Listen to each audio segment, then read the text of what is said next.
les voy a poner un ejemplo para poder seguir hablando de esto. Les voy a poner un ejemplo muy interesante, muy importante. Esto tendríamos que estarlo viendo, predicando cada 3 meses. Jesús fue al Getsemaní. ¿Quién fue al Getsemaní? Bueno, el hombre Jesús. El hombre Jesús fue al Getsemaní. Y hay algo importante aquí. Empieza a sudar como grandes gotas de sangre. Bueno, eso la ciencia médica lo ha explicado 1.000.000 de veces, ¿no? ¿Cómo ocurre? Eso lo pueden buscar ustedes. Lo pueden buscar ustedes y verlo. Eso ocurre, eso ocurre. Ocurre en el ser humano. Muy pocas veces ha ocurrido. En realidad nadie puede decir con mucha certeza dónde y cuándo. Pero han habido casos, parece ser, ¿eh? Pero es posible, es posible. En Jesús ocurrió, claro que sí. Claro. Tal fue su agonía. Ay, salen corriendo les da un infarto a los creyentes cuando se habla mucho de la sangre de Jesús. No. Quieren ser felices. No nacieron para ser mártires, ni para saber lo que obró el Salvador en la cruz y en el Getsemaní, porque su agonía comienza allí. En realidad antes.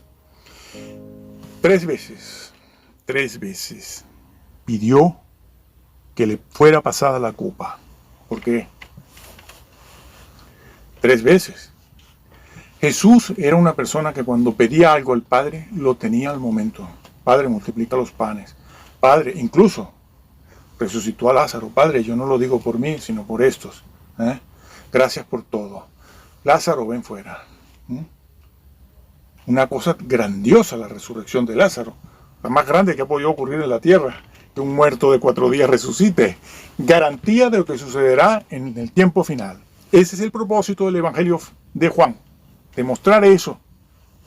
Y cuando Él multiplicó los panes, y aquí respondo otras preguntas que han hecho ustedes. Cuando Él multiplicó los panes, sea una vez o 2 veces, al principio y al final de su ministerio. Aquellos 2 peces y 5 panes, o 5 peces y 2 panes. Cuando Él los multiplicó porque había una necesidad en el momento. Pero después, cuando Él se fue, vinieron a buscarlo, todo el mundo los siguió, ¿no? Porque dijeron, hombre, con un hombre como este, que nos da de comer todos los días, que puede hacer un milagro como este, pues mira, estamos realizados, estamos hechos. Y vinieron la multitud, o una parte de ella vino detrás de Jesús. Jesús se marchó después y fueron en busca de él, ¿no? Claro, para tenerlo al lado. Oye, vuelve a multiplicar los panes, por favor, que tenemos hambre. ¿Y qué les dijo Jesús? No, ustedes me siguen por el milagro que hice, ¿no? Trabajad por la comida que a vida eterna permanece. Por eso es lo que tienen que hacer. Y empleó el vocablo trabajad. Sí. No, yo soy salvo ya, justificado por la fe. No, trabaja en la salvación que ya recibiste. Guárdala, manténla, so pena de perderla, de dejar de alcanzarla. Lo que Jesús hizo es perfecto. Y te lo dio, te lo regaló, eres salvo. Tú no tuviste que salvarte, pero eso que te han dado, cuídalo. Y no sigas a los ídolos, porque si los sigues, te verás con ellos abajo. Bueno, es así. Y entonces Jesús les dijo eso, trabajad por la comida que a vida eterna permanece. Ustedes me siguen a mí por los milagros, que es lo que les gusta a esta gente también. Bueno, pues 3 veces, retomo lo que vengo diciendo, Jesús pidió, pasa de mí esta copa. ¿Por qué? ¿Quién estaba pidiendo eso? Si Jesús sabía que vino del seno del Padre para ir a la cruz y redimir a la humanidad, ahora va a pedirle que pase de él eso. Cuando eso fue un acuerdo tomado previamente en el concierto divino. Fue tomado allí. Ya en el Edén, como dijimos antes, a Eva se le promete de tu simiente, de tu cera, de tu esperma, de tu óvulo, del tuyo. Por cierto, que no lo dije antes, a Adán no se le dijo nada.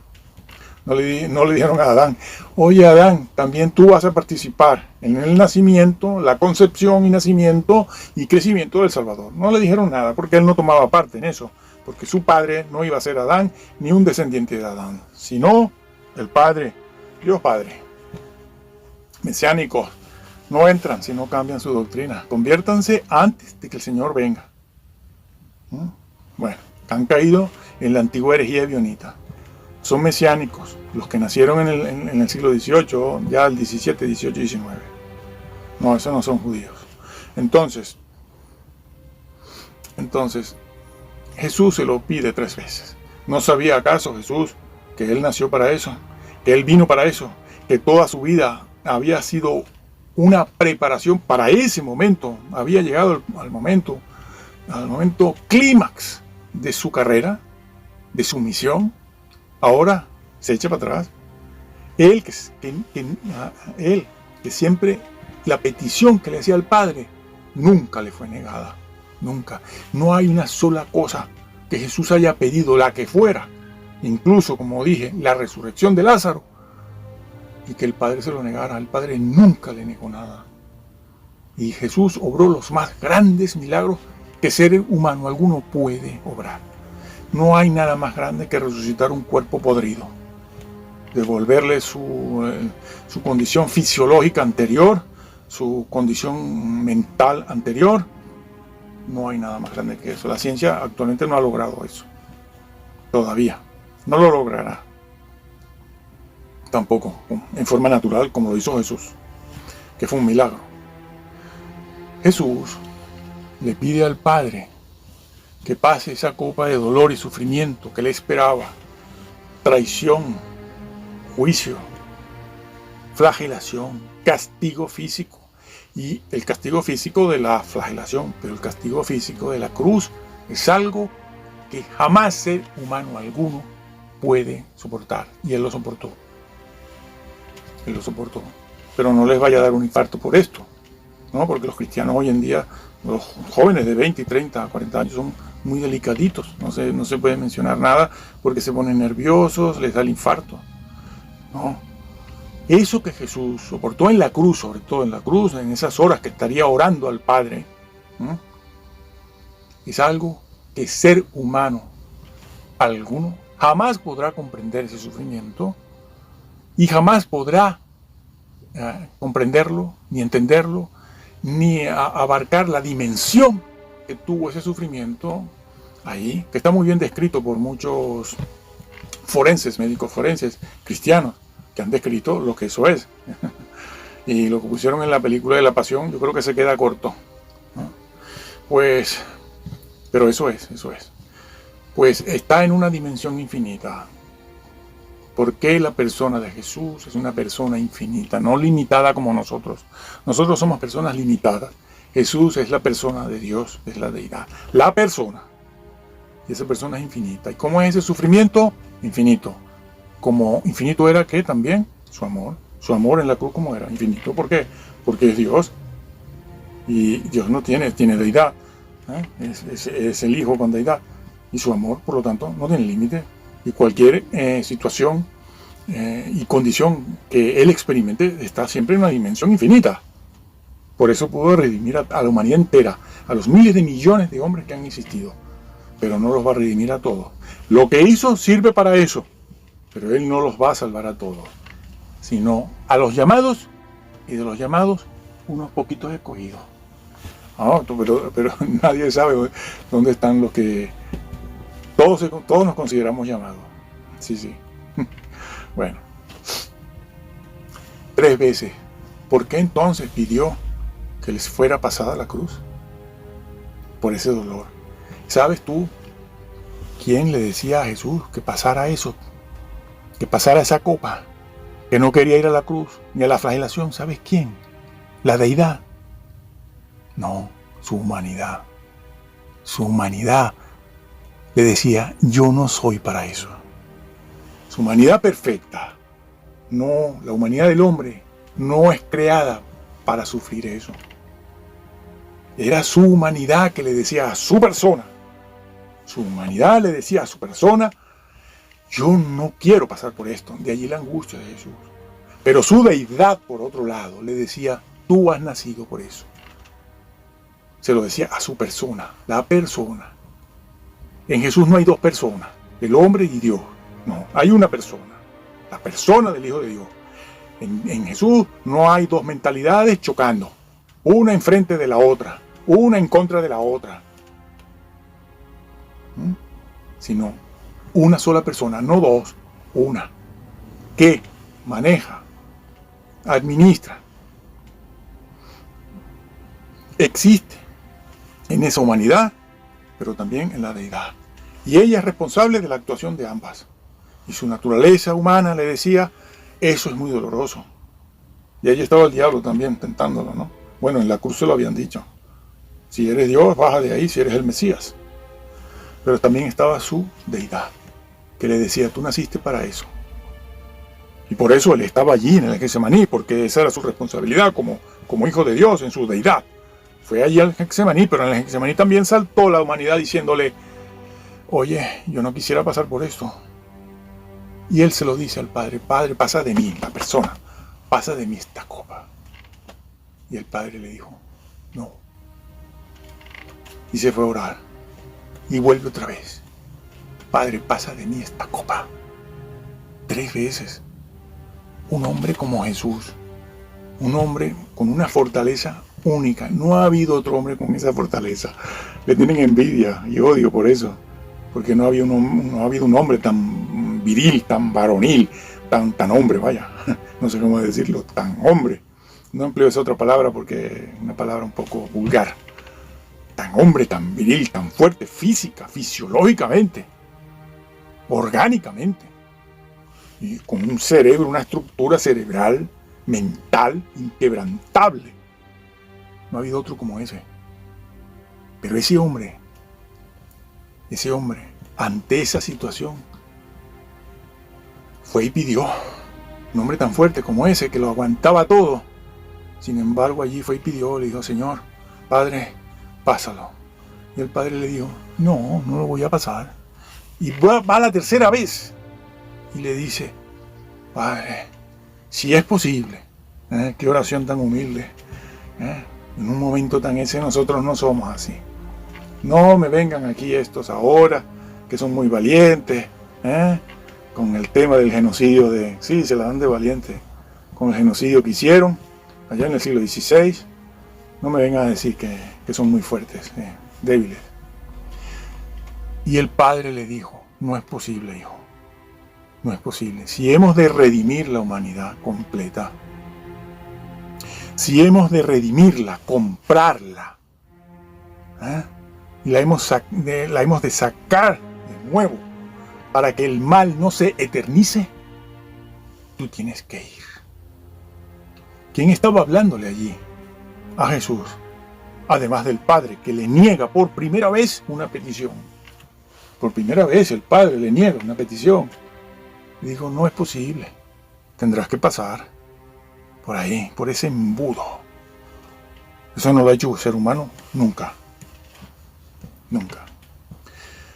¿Y quién le estaba por otro lado diciendo que no? La naturaleza humana. Porque la naturaleza humana es humana. Tiene hambre, tiene que comer. Tiene sed, debe beber. Tiene sueño, tiene que dormir, hombre. Déjenlo dormir al hombre. Por eso se durmió en la barca, estaba agotado. El sufrimiento, pues no, la naturaleza humana, precisamente la perfecta, como la del Jesús, la única perfecta, pues no quiere sufrir. No es un psicópata, no es un amante del dolor, como lo son muchos enfermos mentales, que aman el dolor, el sufrimiento. Jesús no. Jesús huía del dolor. Tenía que huir a veces de sus enemigos. ¿Por qué? Porque su naturaleza humana es así. Y si tenía hambre tenía que comer. Y si el sol le molestaba, pues tendría que buscar la sombra. ¿Por qué? Porque es su naturaleza humana, no su deidad. Y allí en aquel momento le pidió al Padre eso. Pasa de mí esto. Y el Padre le dijo que no. Qué poco se valora eso. Están más pendientes de los bailes, los festivales. Están haciendo una gran mercadería con eso, de los festivales, la música, los cantantes cristianos. No me toquen a los músicos, decía aquel de Centroamérica. Y cuidadito, no quiero hablar. Cuidadín, sí, señor. Delicadín. Ay. Bueno, en el juicio se verá todo eso. Aquí algunos lo saben, los que están en esa esfera. Pues no todos, no. Pues eso fue. ¿Entendiste la naturaleza de Jesús? Que era humana, perfecta. Una naturaleza bajada de Orión, como enseñan estos falsos herejes cristianos. Una naturaleza, un hombre celestial que viene del cielo, no pasa por ahí. No pasa, no sufre. Él sufrió como un hombre. Y estaba haciendo lo que tenía que haber hecho Adán. La obediencia que no tuvo Adán, la tuvo Jesús. ¿Por qué tuvo que ser así? Tuvo que ser así porque Jesús estaba creando en él al nuevo hombre. La nueva imagen que él estaba redimiendo. Él estaba redimiendo es la naturaleza humana. Estaba haciendo a un hombre nuevo. Tenía que fabricarlo. No es así simplemente como les han enseñado a ustedes. Bueno, yo soy salvo, ya está. La obra de Jesús no fue esa. Así, bueno, crean que hay Dios. En Dios cree todo el mundo. En Dios cree todo el mundo. Todo el mundo tiene un Dios.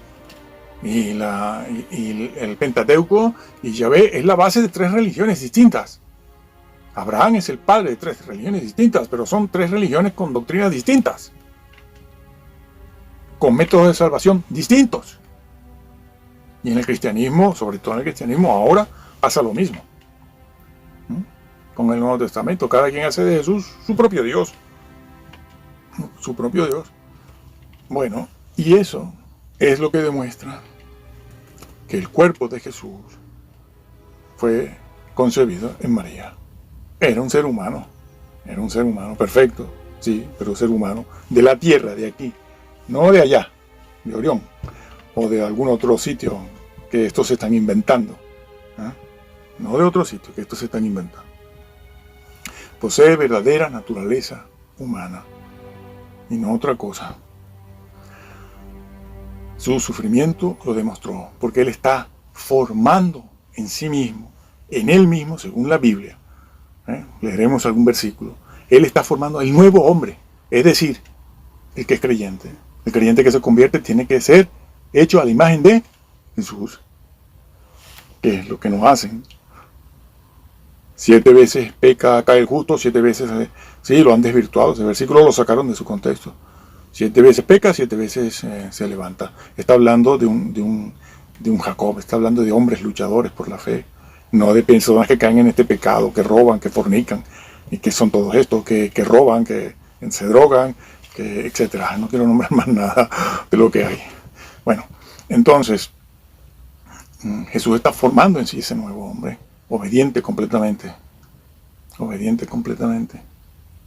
Sí. Entonces, eso demuestra lo que venimos diciendo. No es que Jesús se une a un cuerpo. ¿No? Es decir, nació Jesús, el hijo de María, y entonces viene el hijo de Dios y se une. ¿No? Se une. Es otra teoría que le encanta a estos señores. Se unió. No, eso sería sería, bueno, como los endemoniados, sí. Un espíritu inmundo se mete en una persona, pero posee a esa persona, pero la naturaleza humana no es de ese demonio, Ahí hay 2 personas, la persona en sí y el demonio, la persona del demonio, en un solo cuerpo. Eso no sucedió en Jesús, no fue un caso parecido a ese ni ese, ¿no? Aunque no hubiese sido un demonio, claro. Pero no es que Jesús se une a un cuerpo que nació ahí y después lo deja, lo abandona. No. Sino que Jesús llega a asumir, a tomar carne, y la hace propia de él, de su persona,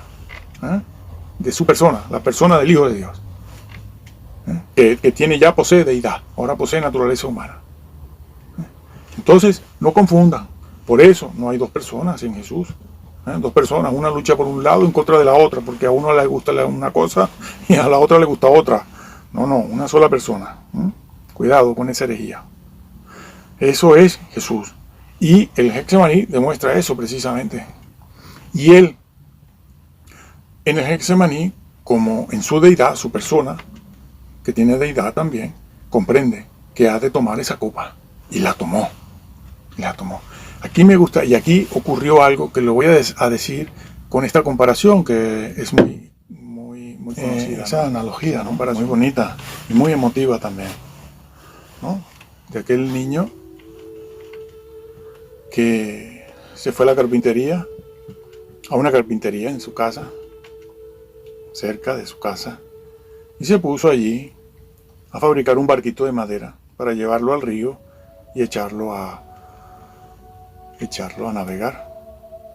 Yo de niño viví muy cerca de la costa y hice lo mismo. Y me acuerdo de mí, de mi propia infancia, que hacía lo mismo. Y un tío mío me ayudaba a hacer el barquito. Y ese niño, de este ejemplo, de esta analogía, pues se fue a la carpintería a hacer el barquito de madera.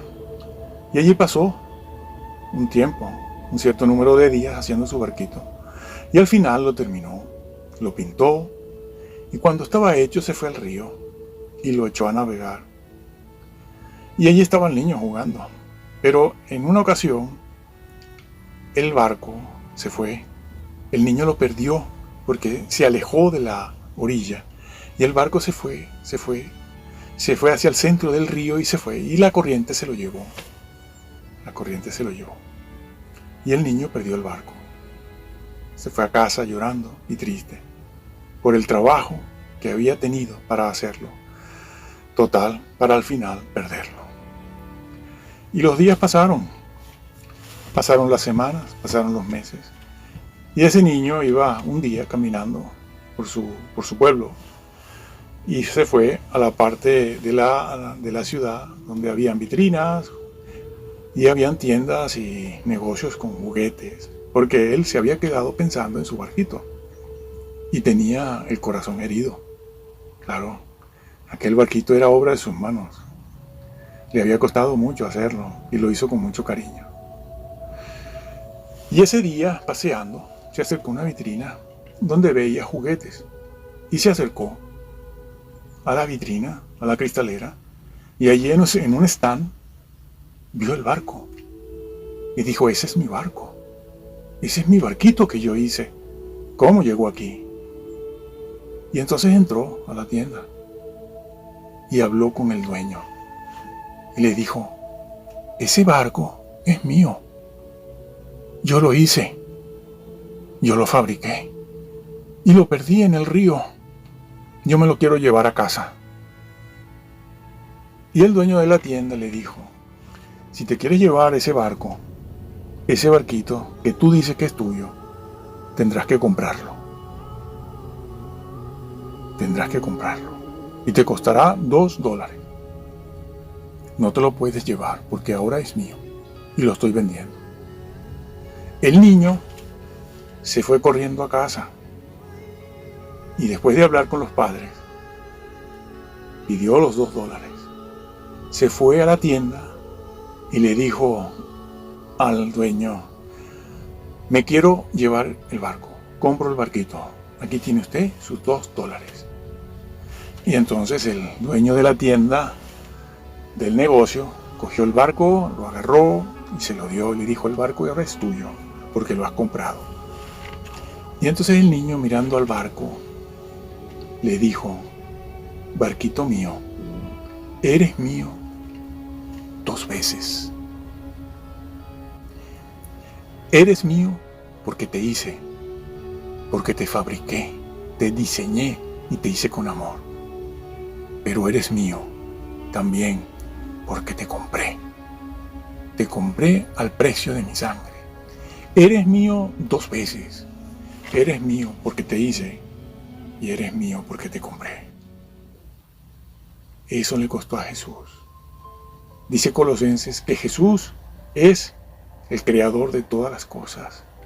Pero dice la Biblia también que todo pertenece a Jesús porque también Él lo compró con su sangre. ¿Lo sabías? ¿Predican de esto en tu iglesia todos los días? Jesús también hizo lo mismo. Eres mío 2 veces. Eres mío porque te hice, pero eres mío porque te compré. Cuida la salvación, porque las 2 cosas me han costado mucho. Amén. Sí, amén. Bueno, eso se desprende de aquí, de lo que Jesús hizo. Y eso no lo hubiera podido decir Jesús si no fuese un humano real en el vientre de María.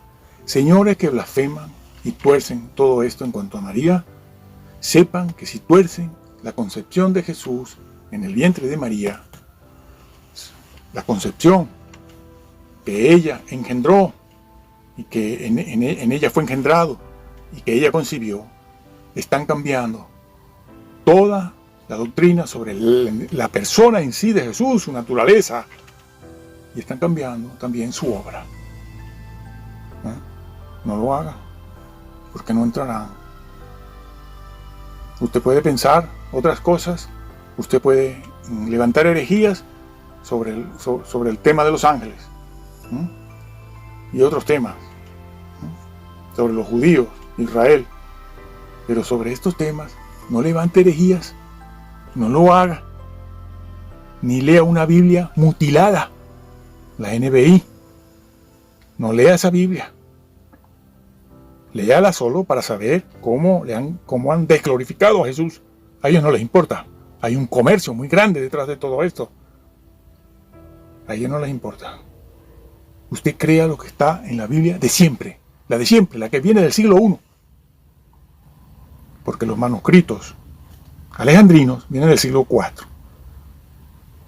Pero yo puedo demostrar que esta Biblia de Casiodoro, lo que compiló Erasmo en todas sus versiones, viene por lo menos del siglo II o III. Para que se salve. Para que se salve. Entonces, sigo adelante, avanzando en el tema. En Jesús hay dos naturalezas y una persona. Y Él posee la naturaleza humana como posee la deidad. Las dos cosas. Eran necesarias en Él. Y Él está creando al nuevo hombre. Por eso se dice que el cristiano fue hecho a la imagen fue creado en justicia y santidad, a la imagen de Cristo, para que seamos pequeños Cristos. No podríamos ser nosotros como humanos pequeños Cristos si resulta que Jesús es un hombre del cielo. Señores,